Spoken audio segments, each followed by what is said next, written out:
This is an experiment in which, instead of giving a live lecture, we're going to do a series of screencasts, which we'll want you to look at. The material for this screencast is Chapter 12. We're going to compare two populations, develop the statistical theory needed to do so.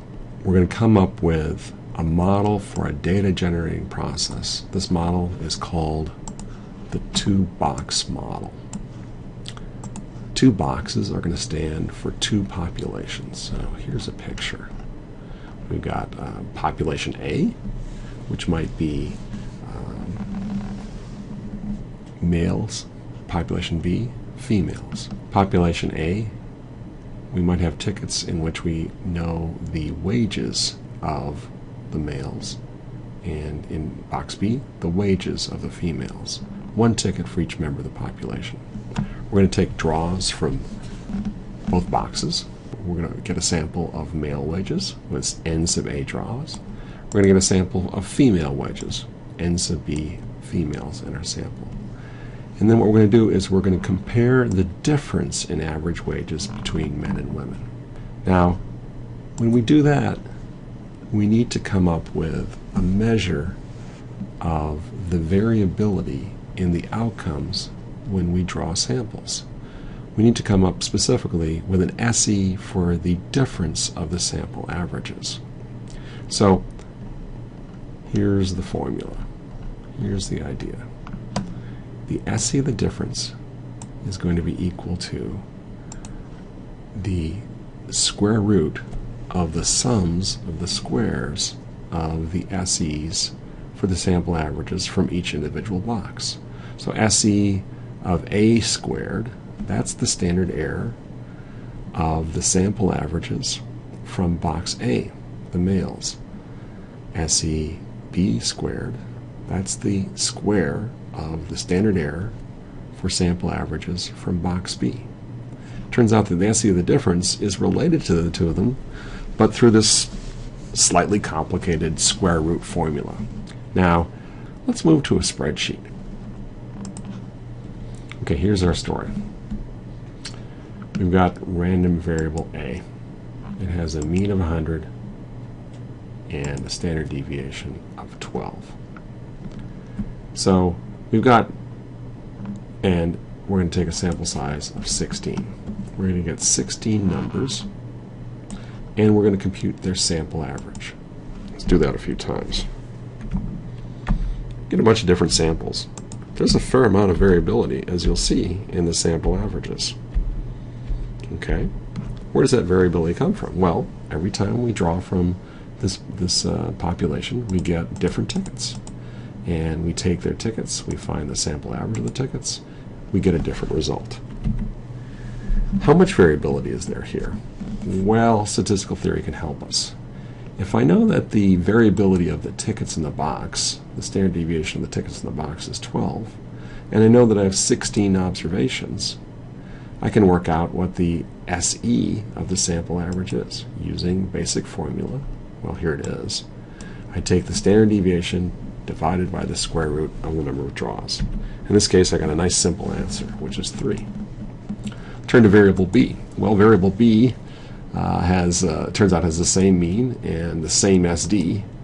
The only difference here is that we're only going to draw 9 draws from box B. Okay? How much variability are we going to have here? Well, your intuition should tell you that we're going to get a little bit more variation, and the reason is we've got a smaller sample. So the sample average is going to bounce more. And in fact, we can compute how much bounce there is, and that's the standard error for variable B, and that once again is simply the standard deviation of the B's divided by the square root of the number of draws. So 12 divided by the square root of 9, 12 divided by 3, or let's see, 4. Okay, well that's our setup. That's the two boxes. Now what we're really interested in here is the difference of the sample averages, and let's take a look at what's going on here. So for example, I take sample average A is 95, sample average B is 102, and I subtract and I get about minus 6.5 after I take into account the decimal points. Do that again, we get a different outcome, minus 6.46.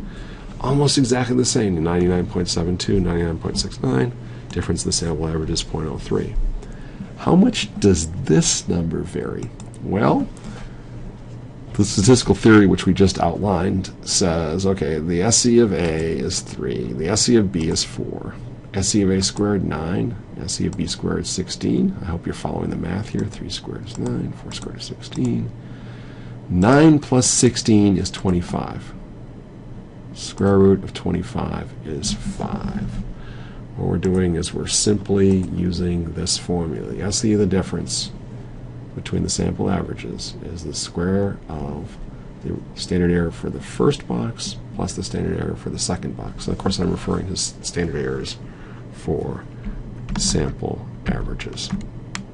Okay, let's try to get back to Excel here. Now, can we verify that in fact this is correct? Well, of course we can. So first of all, we can run some Monte Carlo simulations, and I'll just illustrate one or two of them. So here's a Monte Carlo simulation for the sample average for box A. We'll do 1,000 of them, and we come up with a result which looks like this. Sample average is centered pretty close to 100. In this is just 1,000 repetitions, and so we don't get exactly 100. The SD is 3. Well, that's the standard error we're interested in. In other words, here's our sample averages. We get a whole bunch of them. How much spread is there? Well, the spread is about 3, and that's what our statistical theory told us. Of course, we do the same sort of thing for box B, but what I'm going to do is I'm going to concentrate on the difference of the sample averages. So here goes. Let's run a Monte Carlo simulation. Okay. Do this 1,000 times, and we look at the outcome, and we get an average of about 0. Well, that makes sense. The average of box A is 100. The average of box B is 100. So the sample averages they should be about equal to each other, and the difference works out to around 0. Now it's not going to be 0 in any given situation, but it's centered on 0. How much spread? Well, 5.2 in this simulation, but in fact the long run is really 5. The long run standard error, the long run spread in the differences of the sample averages is 5. And that's what we've been trying to show. That's it for this screencast. What have we done here? We've considered the problem of comparing two populations, in particular thinking about the difference between the population average. We had to use samples in order to estimate that difference.